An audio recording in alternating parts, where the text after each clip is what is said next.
I recently came across a product called the Hose Hawk Water Pressure Washer. And it's being marketed as a tool that can turn any regular garden hose into a powerful pressure washer. The ads make it look like you can blast away dirt, grime, and tough stains just like a professional cleaning machine. But here's the truth. Hose Hawk is massively overhyped and it cannot do what the ad claims. Before I continue, a quick disclaimer.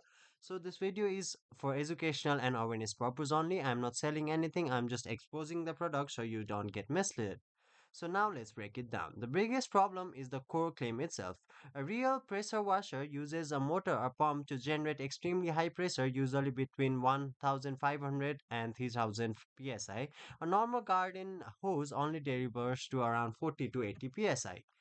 Um, a hose hawk is basically just a hose nozzle. It can concentrate the water stream, which may make it feel stronger, but it does not create real pressure like a powerful pressure washer.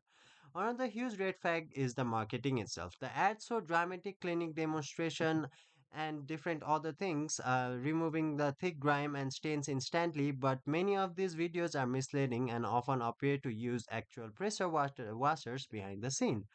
Then there's the product itself. This isn't some revolutionary invention. These same hose nozzles have been sold for years under different names. And here's the real sucker. Identical versions can be found on sites like Alibaba, AliExpress, Temu, just for a few dollars, and they are rebranded as Hose Hawk and sold for 40 or even $50 with exaggerated claims. So to be fair, the product can still work as a basic spray nozzle for light rinsing or washing, but it will not replace a real pressure washer or remove deep stains the way the ad suggests. So let's be clear, Hose Hawk is not a miracle pressure washer, it's just a cheap hose adjustment being sold with misled advertising and unrealistic promises. If you have tried this product, share your experience in the comment, like the video, and because you'll have to stay sharp because many viral cleaning gadgets online are far less impressive than they claim to be.